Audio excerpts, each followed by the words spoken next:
My name is Jacqueline, and at 68 years old, I never expected to be making this kind of decision. After losing my husband Frank, my son Michael and his wife Stephanie were my world.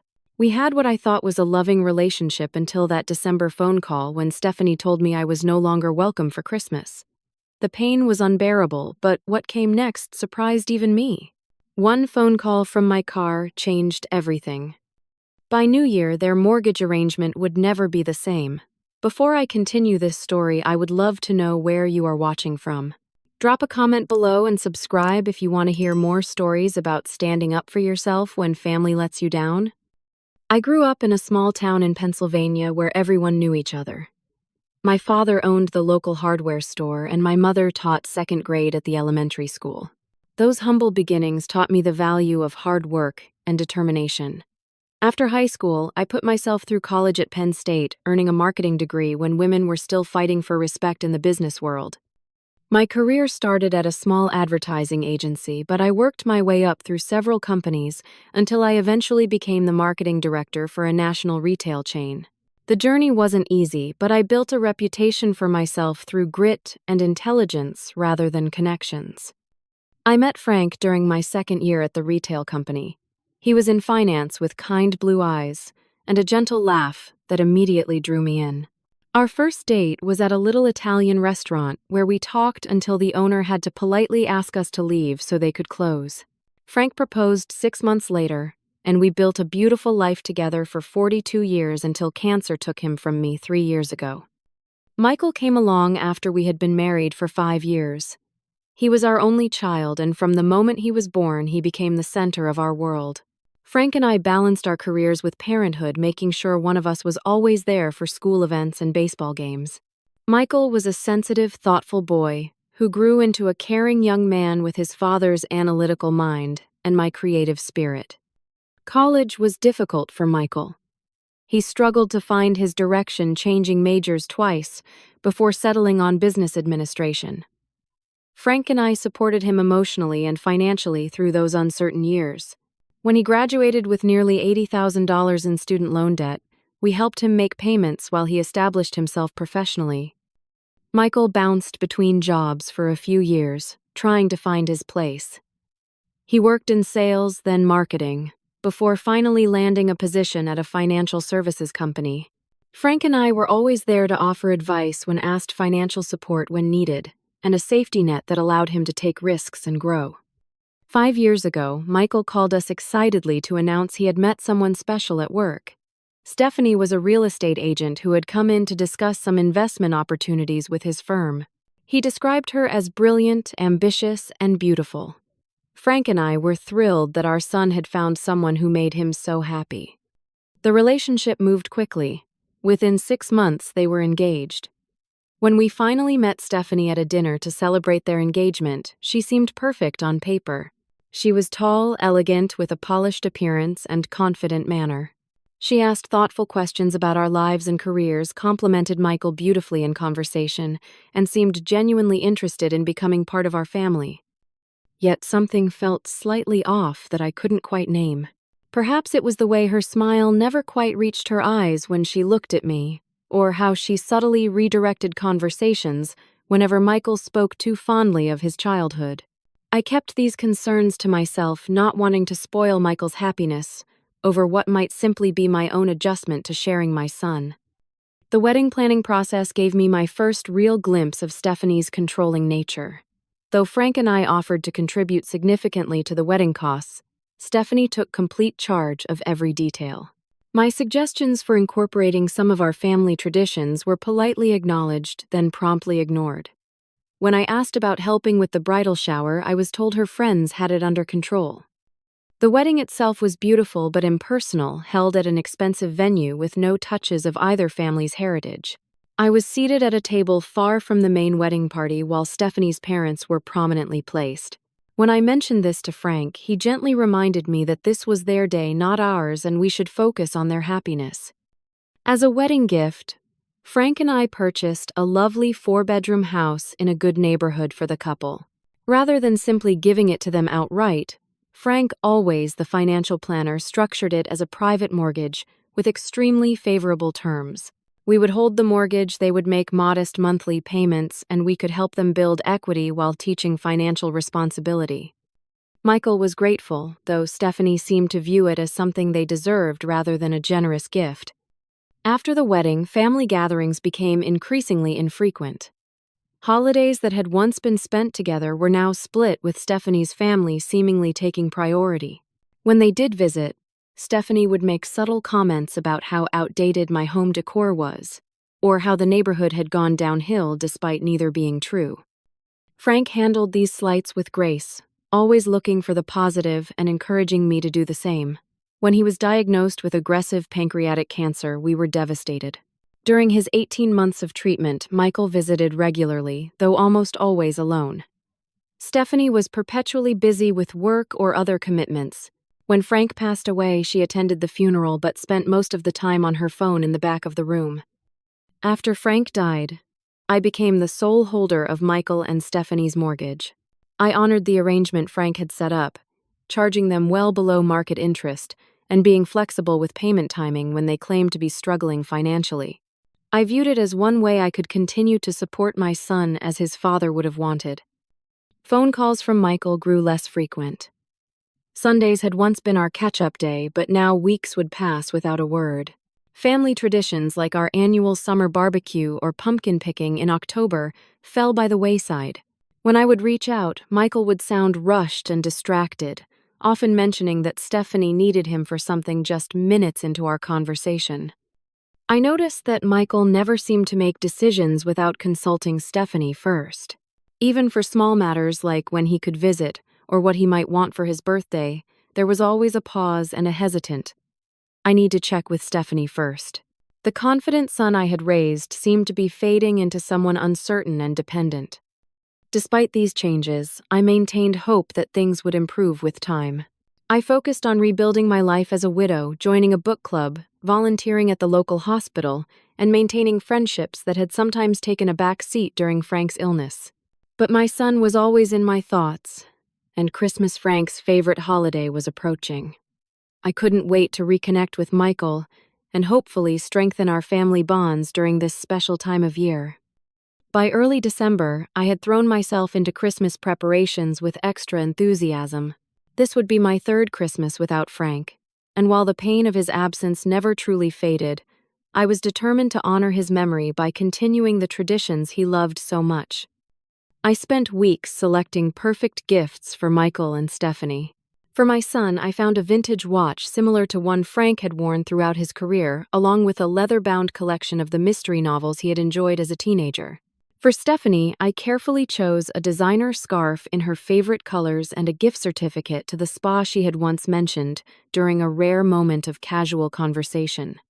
The recipes Frank and I had perfected over 4 decades of marriage were ready to be prepared. His famous cranberry glazed ham, my special cornbread stuffing, and the chocolate pecan pie that Michael had loved since childhood. I even made sure to have ingredients for the toffee cookies Stephanie had complimented during their first Christmas as a couple. Christmas had always been special in our family. Frank would spend hours stringing lights outside while Michael and I decorated the tree with ornaments collected from each year of our marriage and family vacations. After Frank passed, continuing these traditions became even more important, a way to keep his spirit alive in our celebrations. I planned to invite Michael and Stephanie to stay from Christmas Eve through Christmas Day, giving us time to relax and truly reconnect. I had prepared the guest room with fresh linens and even bought new towels for the adjacent bathroom. A small Christmas tree adorned the dresser, decorated with ornaments from Michael's childhood that I thought might spark happy memories. On December 10th, I finally made the call, excitement bubbling within me at the thought of having my son home for the holidays. When the phone was answered, my smile quickly faded as Stephanie's cold voice came through instead of Michael's. "Good afternoon, Jacqueline," she said, her tone businesslike rather than familial, despite my many requests that she call me Mom. "Stephanie," I replied, trying to maintain my enthusiasm. "Is Michael available? I wanted to talk to you both about Christmas plans." There was a pause. Then she responded with words that felt like ice water running through my veins. "Actually, we won't be able to make it this year, and honestly, we feel it would be better if you made other plans for the holidays." I sat down, my knees suddenly weak. I don't understand. I said, my voice small even to my own ears. What do you mean? I heard muffled voices, then Michael came on the line. Mom, he said, his voice carrying that now familiar hesitancy. Steph and I have been talking, and we feel it's time to establish our own traditions. We're not going to be able to do Christmas with you this year. But Michael, I began, tears threatening to spill over. We've always spent Christmas together. It's only been 3 years since your father passed, and I thought... Stephanie interrupted, having apparently taken the phone back. Jacqueline, we have our own lives now. The house needs some renovations before Michael's boss comes for dinner in January, and we're going to use the holiday break to get that done. I tried once more. Perhaps I could come help. Or maybe just Christmas Eve dinner. Your constant involvement is becoming too much, she replied sharply. We need space. Michael's not a little boy anymore. Before I could respond, I heard the distinct sound of the call ending. No goodbye, no Merry Christmas, just disconnection. I sat there holding the phone, tears now flowing freely down my cheeks, wondering how a day that had started with such joyful anticipation could end in such heartbreak. I tried calling back immediately, but the call went straight to voicemail. I left a message asking Michael to please call me back so we could talk. He never did. 3 days later, a Christmas card arrived from them. Store-bought with a generic printed message and just their signatures at the bottom. No personal note, no mention of the phone call, nothing to acknowledge the hurt they had caused. The contrast to the thoughtful, handwritten cards we had always exchanged as a family was stark and painful. That night, I lay awake, replaying not just the phone call but the past 5 years. Every subtle dismissal, every canceled plan, every time Stephanie had positioned herself between Michael and me. I thought of how Frank would have handled this situation, his patient wisdom so needed now when I felt adrift in unfamiliar, hostile waters. The sleepless nights continued as Christmas approached. Friends invited me to join their celebrations, but I declined, not wanting to burden others with my sadness. The gifts I had purchased remained wrapped under my tree, the ingredients for our traditional meal sitting unused in my pantry. The house that should have been filled with family and laughter remained quiet, a painful reminder of both Frank's absence, and now it seemed Michael's as well. After several days of unanswered calls and messages to Michael, I reached out to my niece Lisa. 10 years younger than Michael, they had grown up more like siblings than cousins, spending summers together at our family lake house. They had remained close into adulthood, with Lisa often joining Michael and Stephanie for dinner or events when I was not included. I invited Lisa for coffee, careful not to mention my concerns over the phone. When she arrived at my house, her uncomfortable expression told me she knew more than she had let on. We sat in the kitchen with steaming mugs between us, the same kitchen where she and Michael had baked countless cookies as children. Aunt Jackie, she began using the nickname only family used. I probably should have said something sooner, but I didn't want to hurt you. Said something about what I asked, though deep down I already knew this conversation would change everything. Lisa sighed, twisting her wedding ring nervously. Stephanie has been saying things about you to pretty much everyone. She tells people you're overbearing, that you don't respect their boundaries, that you try to control Michael. The accusations stung, so contrary to how Id always tried to behave. What else? I prompted, knowing there was more. Hesitantly, Lisa revealed a pattern of behavior that made my heart sink. Stephanie had been living far beyond their means, while claiming financial hardship to me. The modest car I'd seen her driving when they visited had been traded for a luxury model. Her social media, which she had blocked me from viewing, showcased designer clothes and expensive restaurants. Most shocking was Lisa's revelation that Stephanie had quit her real estate job nearly 6 months earlier. When I asked why I hadn't heard about such a significant change, Lisa explained that Stephanie had told Michael not to tell me because I would just worry unnecessarily and try to interfere. After Lisa left, I did something I had never considered before.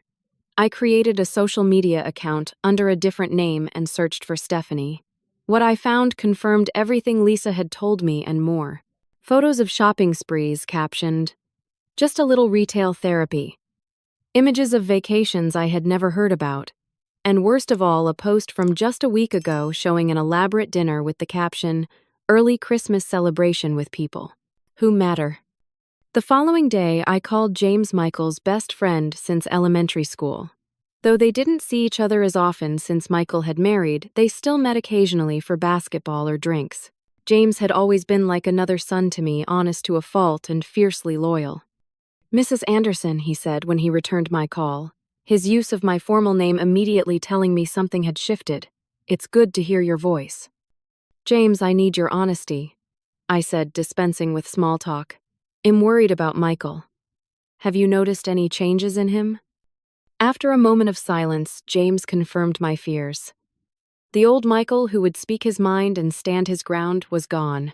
James described how Michael checked his phone constantly when they were together, responding immediately to Stephanie's texts, regardless of what they were doing. Had canceled plans at the last minute numerous times because Stephanie suddenly needed him. Most concerning, Head mentioned financial stress, despite his good job hinting that they might need to ask me for additional help beyond the mortgage arrangement. That evening, I received an unexpected call from my neighbor Eleanor, who had attended the annual holiday party hosted by the neighborhood association. I had skipped the event still raw from the Christmas rejection. Eleanor reported that Stephanie had attended alone and had told several neighbors that I was becoming difficult to deal with as I aged, suggesting I was developing some problems with my memory and judgment. The pieces were falling into place in the most painful way possible. A week before Christmas, Michael came by unexpectedly to drop off a package that had been delivered to their house by mistake. He seemed nervous, constantly checking the time. When his phone chimed with a text, he struggled to read it while juggling the package and his keys. I offered to hold his phone while he sorted himself out. The screen lit up with a message from Stephanie. "Ask her about the inheritance from your dad. We need to know how much longer." I handed the phone back without comment, my hands shaking slightly. Michael thanked me for taking the package and hurried away, unaware of what I had seen. That night, I went through old bank statements and correspondence. I discovered that several personal letters I had sent Michael had apparently never reached him, as he never mentioned their contents in our infrequent conversations. I also noticed that while they claimed to be setting aside money for eventual mortgage payments to a traditional bank, their actual payments to me had become increasingly irregular over the past year, with Stephanie always providing elaborate excuses about bank errors or payroll issues. The final confirmation came from an unexpected source. I ran into Michael's former colleague Thomas at the grocery store. He mentioned casually that he had been surprised when Michael turned down a promotion 6 months earlier, one that would have required more travel. Apparently, Stephanie had gone directly to Michael's boss, explaining that family obligations made travel impossible for Michael at this time. Michael had never mentioned the promotion to me. By the time Christmas Eve arrived, I had a complete picture that broke my heart. My son was trapped in a controlling relationship with a woman who was systematically isolating him, spending beyond their means, and positioning herself to benefit from what she perceived as my wealth. The Christmas rejection wasn't about traditions or renovations at all. It was the next step in separating Michael from his family and support system. Sitting alone on Christmas Eve, surrounded by unopened gifts and uncooked food, I faced the painful truth. The situation would not improve on its own. Stephanie would continue to push for more money while driving a deeper wedge between Michael and me. Eventually, I might lose my son completely watching from a distance as he surrendered his independence and happiness to maintain peace in his marriage. As hard as it was to accept, I knew that continuing to enable this situation through financial support was not an act of love. It was time to make the hardest decision of my life since losing Frank, a decision that would either save my relationship with my son or end it forever. Christmas Eve found me sitting in Frank's old armchair, a cup of tea growing cold beside me as I held our wedding photograph. His kind eyes looked back at me from behind the glass, and I found myself speaking to him as if he were still beside me. "What would you do, Frank?" I whispered to the empty room. "How do I help our son without losing him?" I could almost hear Frank's response, one of his favorite sayings when dealing with difficult people or situations. "Never let anyone mistake your kindness for weakness, Jackie. It's the surest way to lose their respect." and your self-respect. The doorbell rang, pulling me from my thoughts. It was Barbara, my closest friend since college, standing on my porch with containers of food and a bottle of wine. "I figured you shouldn't be alone tonight," she said, simply making her way to my kitchen with the confidence of someone who had been there hundreds of times before. As we ate the dinner she had brought, I found myself telling her everything from the Christmas rejection to the disturbing discoveries of the past 2 weeks. Barbara listened without interruption, her expression growing increasingly concerned. When I finished, she reached across the table and took my hand. "Jackie," she said firmly, "enabling bad behavior isn't love, it's fear." "But what if I lose him completely?" I asked, giving voice to my deepest fear. Barbara shook her head. "The way things are going, you're losing him anyway. The question is whether you'll lose him while standing up for yourself or while being taken advantage of." After Barbara left, I retrieved the mortgage documents from my home office. Frank had been meticulous about paperwork, and the agreement was clear. We held the mortgage privately, with payments structured as a family arrangement rather than a formal bank loan. The house was still technically in our names, with transfer of ownership contingent on completion of the payment plan. The next morning, I called Harold, our family attorney, who had drafted the original agreement. Despite it being Christmas Day, he took my call, our 40-year friendship, transcending professional boundaries. "Yes, Jacqueline, you have every legal right to change the terms," he confirmed after I explained the situation. The arrangement was always designed to be flexible, but that flexibility works both ways. Frank set it up so you would have recourse if things went south. I spent the remainder of Christmas Day weighing my options. I could continue as things were providing financial support while being gradually excluded from my son's life. I could confront Stephanie directly, likely leading to further denials and an even greater rift. Or I could use the one piece of leverage I had to force a genuine conversation about the unhealthy dynamics that had developed.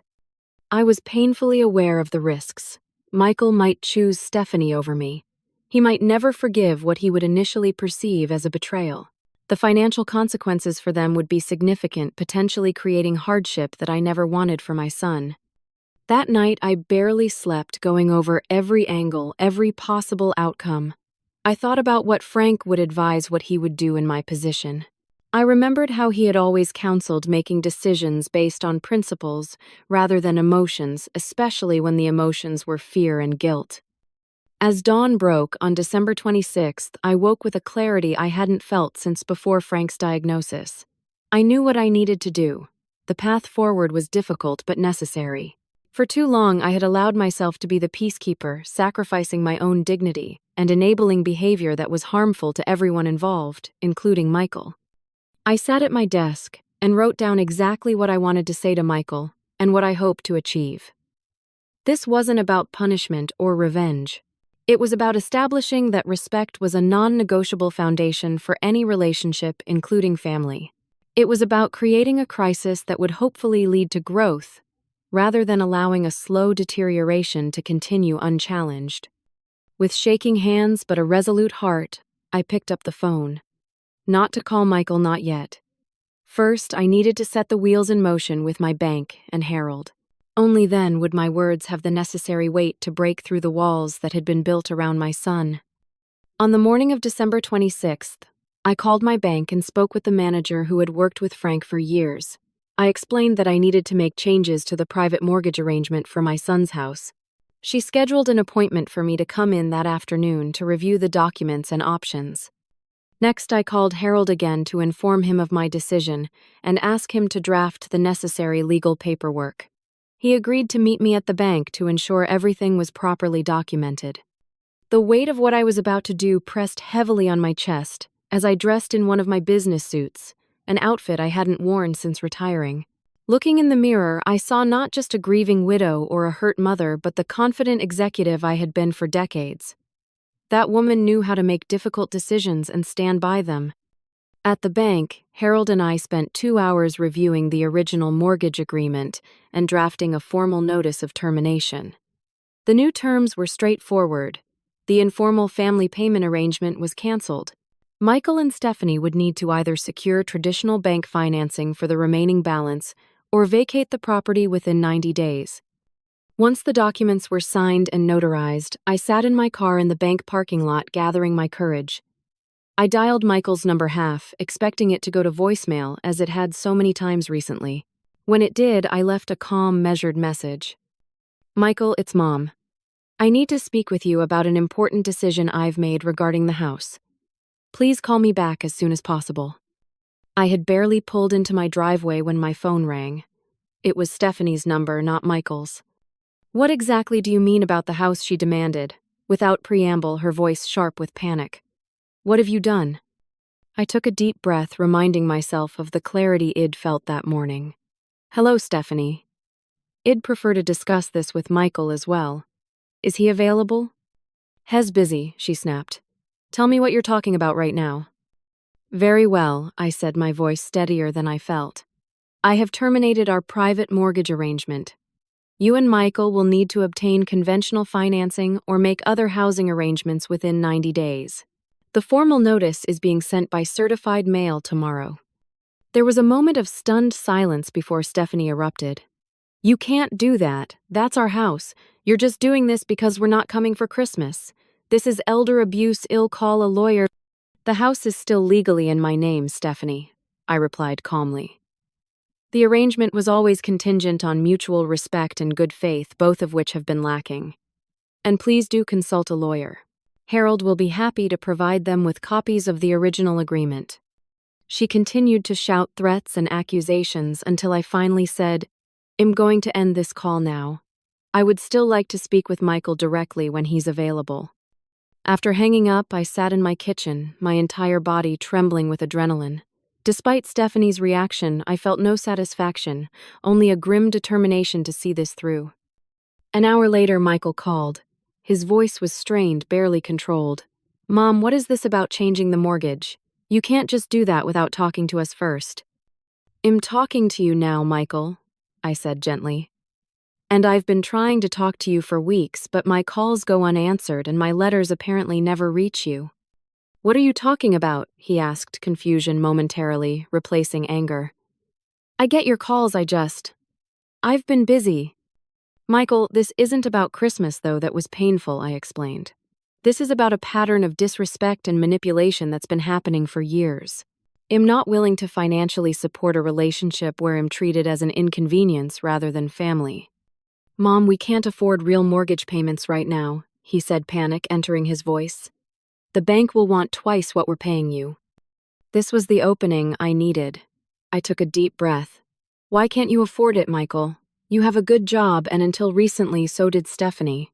What is happening with your finances? There was a long pause. How did you know Stephanie quit? He finally asked. There are a lot of things I know that you think I don't, I said. I know about the luxury car, the designer clothes, the vacations. I know Stephanie has been telling people I'm difficult and unstable. I know she went to your boss about the promotion you never mentioned to me. His breathing changed, becoming shallow and quick. You don't understand, he began.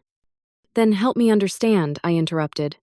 Because from where I'm standing, it looks like I've been financing a lifestyle while being systematically cut out of your life. The conversation continued for nearly an hour, with Michael alternating between defense, anger, and occasional moments of clarity. He admitted that their finances were much worse than I imagined, with credit card debt in addition to their regular expenses. When I asked why they hadn't come to me directly if they needed help, he had no answer. Throughout the evening, texts arrived from both of them. Stephanie veered between threats and sudden apologies, promising things would change if I would just reconsider. Michael sent increasingly desperate messages about what this would mean for their future. The news spread quickly through the family. Stephanie's parents called to berate me for being vindictive. My niece Lisa called to offer support, saying she was proud of me for finally standing up for myself. Friends I hadn't heard from in months reached out, having apparently been told various versions of why I wasn't in contact. Through it all, I maintained my position. This wasn't about the money. It was about respect and honesty, two values that had been sorely lacking in our relationship for too long. 3 days after my initial call, a certified letter containing the formal notice was delivered to Michael and Stephanie. That same evening, Michael showed up at my door alone, the first time he had visited without Stephanie in over a year. His appearance shocked me. He had lost weight, and dark circles underlined his eyes. He looked more like Frank during his illness than the vibrant young man he had been before meeting Stephanie. We sat in the living room, the Christmas tree I had decorated for a celebration that never happened, still standing in the corner, lights twinkling incongruously against the tension in the room. "Why are you doing this?" he asked, his voice hollow. "I thought you loved me." The question broke my heart. "Because I do love you," I replied, fighting to keep my voice steady. "Enough to do something difficult that might actually help you in the long run. By destroying my marriage, making us homeless." I shook my head. "By refusing to enable a situation that's making you unhappy." "Michael, when was the last time you made a decision without checking with Stephanie first? When was the last time you saw James or went fishing or did anything you used to love?" He started to respond defensively, then stopped, really looking at me perhaps for the first time in years. "I'm not unhappy," he said finally, but his voice lacked conviction. "The financial control is just the beginning," I told him gently. "It's the one area where I can draw a boundary. The rest is up to you." He left without resolving anything, but something had shifted. He had arrived angry and left confused, which was a small step in the right direction. The seeds of awareness had been planted, though I had no idea if they would take root or wither under Stephanie's influence. That night, I slept peacefully for the first time since the Christmas rejection call. Not because I was confident in the outcome, but because I was finally confident in myself. I had done what was necessary rather than what was easy. Frank would have been proud. New Year's Day arrived bright and cold, a fresh calendar page symbolizing possibility. I had spent New Year's Eve alone by choice, declining invitations from friends to focus on self-care and reflection. The week since my decision had been emotionally draining, with near-constant messages from Stephanie and Michael, ranging from apologetic to accusatory. I was enjoying a quiet breakfast when the doorbell rang. To my surprise, Michael stood on my porch alone again, holding a small gift bag. "Happy New Year, Mom," he said tentatively. "Can we talk?" I invited him in, noting that he looked even more exhausted than during his previous visit. We sat at the kitchen table, mugs of coffee between us, just as they had been countless times throughout his life. "Stephanie doesn't know him here," he said after a moment, turning the mug in his hands without drinking.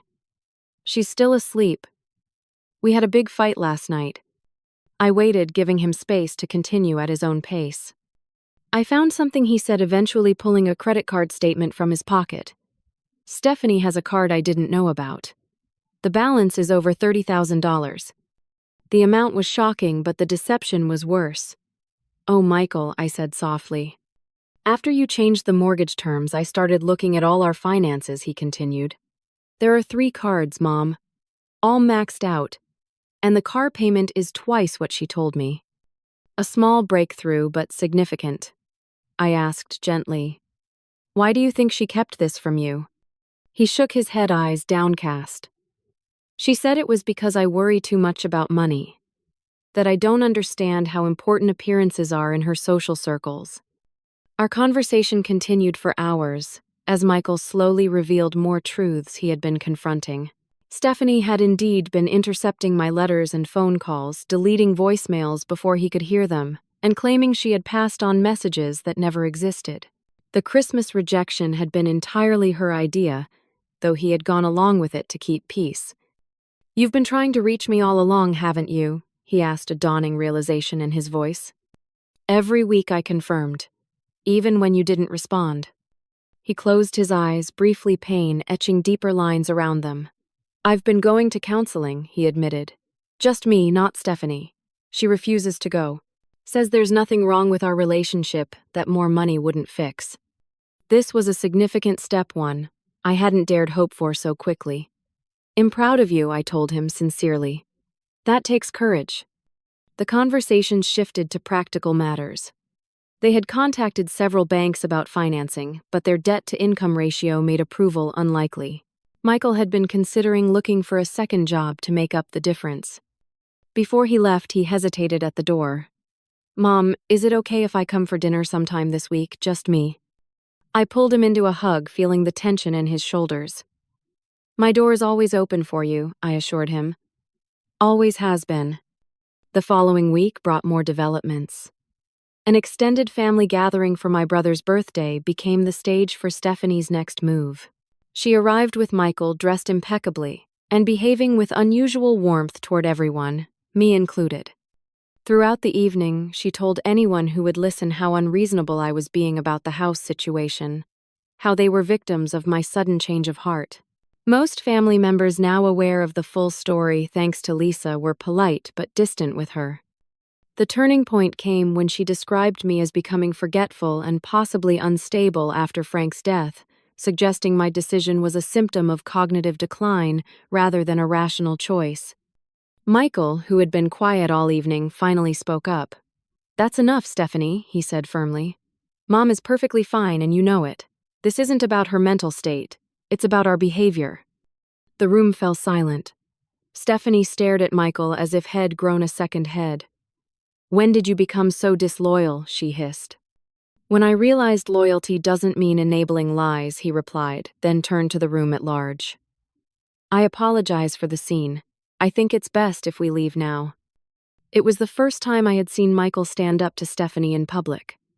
Though a small moment, it represented a seismic shift in their dynamic. 2 days later, Michael temporarily moved in with James. He called to tell me that, after returning from the family gathering, Stephanie had escalated from verbal accusations to throwing and breaking things. When she began threatening to destroy his possessions from his childhood and college years, he had packed a bag and left. The separation triggered a new phase in Stephanie's behavior. She sent elaborate flower arrangements to my house with apology cards. She called mutual friends crying about how she was trying to save her marriage, while Michael and I conspired against her. She even showed up at my book club meeting uninvited, causing such a scene that the librarian asked her to leave. Throughout this difficult period, I was careful to support Michael without pushing him in either direction. When he asked for advice, I suggested he continue with counseling and focus on what he truly wanted for his future. When Stephanie called with new accusations or sudden promises to change, I remained calm and redirected her to communicate directly with Michael. 3 weeks after Michael moved out, I arranged for him to meet with our family financial advisor. Together, they reviewed the true state of his finances, including the substantial debt Stephanie had accumulated and hidden. The advisor created a realistic plan for moving forward, whether Michael chose to repair his marriage or not. The meeting was a revelation for Michael. He called me afterward, his voice stronger than I had heard it in years. "Mom," he said, "I had no idea how bad things were. I've been living in a fog." "What will you do now?" I asked. He sighed deeply. "I don't know yet, but for the first time in a long time, I feel like it's actually my decision to make." A week later, Michael came for dinner, as had become our new Sunday tradition. Over dessert, he looked me in the eye and said words I had been waiting years to hear. "Mom, sorry," he began, his voice thick with emotion. "Not just for Christmas, but for all of it. For letting Stephanie come between us. For not seeing what was happening. For taking advantage of your generosity while allowing you to be disrespected. Can you forgive me?" Tears filled my eyes as I reached for his hand. "I already have," I assured him. "But Michael, this isn't just about me. It's about you finding your way back to yourself." He nodded slowly. "I filed for divorce yesterday," he said quietly. "After I found emails showing she had been planning to suggest we sell the house and move in with you after forcing you to sign it over to us. There were detailed discussions with her friends about how to convince you to change your will too." The revelation was shocking, but somehow not surprising, given everything else we had discovered. "I'm so sorry it came to this," I said sincerely. "I'm not," he replied, with surprising firmness. "It needed to come to this. I needed the wake-up call." Stephanie made one final attempt to turn the family against me. She created a group email claiming I had manipulated Michael during a vulnerable time, painted me as a controlling mother who couldn't let go, and suggested I had emotional problems stemming from Frank's death. She sent it to extended family, friends, and even some of my former colleagues. The response was not what she expected. Person after person replied with their own experiences of Stephanie's manipulation and dishonesty over the years. Things I hadn't known about, instances where she had told conflicting stories, or made disparaging remarks about me when I wasn't present. The family closed ranks, not against me as she had hoped, but around me and Michael, offering support and validation during a difficult transition. As winter yielded to spring, significant changes unfolded in all our lives. Michael sold the house, using the proceeds to pay off the debts Stephanie had accumulated and make a fresh start. I helped him find a small but comfortable apartment close to his work, giving him independence while keeping him nearby. The divorce proceedings were contentious, with Stephanie contesting everything despite clear evidence of financial misconduct. She hired an aggressive attorney who attempted to claim that I had manipulated Michael into ending the marriage. Fortunately, the counselor Michael had been seeing provided a professional assessment of the controlling dynamics in the relationship, and Stephanie's own text messages and emails revealed her true intentions regarding my assets. Throughout this difficult period, I maintained a careful distance, supporting Michael when asked, but allowing him to handle the divorce on his own terms. This wasn't my battle to fight, though. I remained a safe harbor when the storms grew too intense. Michael continued with therapy, working through the patterns that had led him to surrender his autonomy in the relationship. He reconnected with old friends, resumed hobbies he had abandoned during his marriage, and slowly reclaimed his confidence and sense of self. My own healing journey took unexpected turns. I joined a support group for parents estranged from adult children, even though my situation had improved. Hearing others' stories helped me process the pain of the years when Michael had been effectively unavailable to me. I took up painting, something I had always wanted to try but never made time for during my career or while caring for Frank. The act of creating beauty from blank canvas became a metaphor for rebuilding my life. I also reconnected with friends I had lost touch with during the years when Stephanie had been gatekeeping my relationship with Michael. Barbara organized a weekend trip to the beach with our college girlfriends, and for the first time since Frank's death, I found myself laughing without reservation, remembering the woman I had been before grief and family conflict had consumed so much of my energy. The following Christmas was approached with cautious optimism. Michael and I decided to create new traditions, rather than trying to recapture what had been lost. We invited Lisa and her family, my brother and his wife, and several close friends for Christmas Eve dinner. The gathering was smaller than the large family celebrations of years past, but it felt right for this new chapter in our lives. Michael brought a friend to dinner, a woman named Sarah who worked in his building. Unlike Stephanie, she asked questions about our family photos and listened attentively to the stories behind them. She helped in the kitchen without being asked, and thanked me warmly for including her. When Michael mentioned plans to visit me the following weekend, she simply smiled and said she thought it was wonderful they were so close without any hint of resentment or control. Over the months and years that followed, I reflected often on the lessons this painful chapter had taught me. I learned that recognizing manipulation isn't being judgmental, it's being discerning. I learned that financial generosity without boundaries isn't kindness, it's enabling.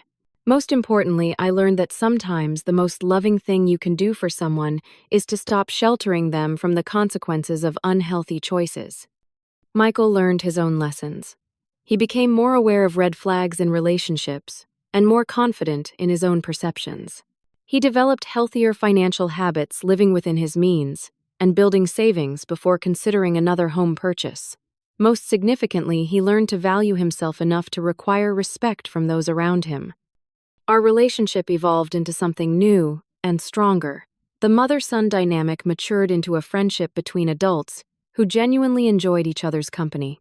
We developed clear communication patterns and healthy boundaries. I made a point of supporting his independence while remaining available when needed. Frank would have been proud of how we navigated this difficult passage.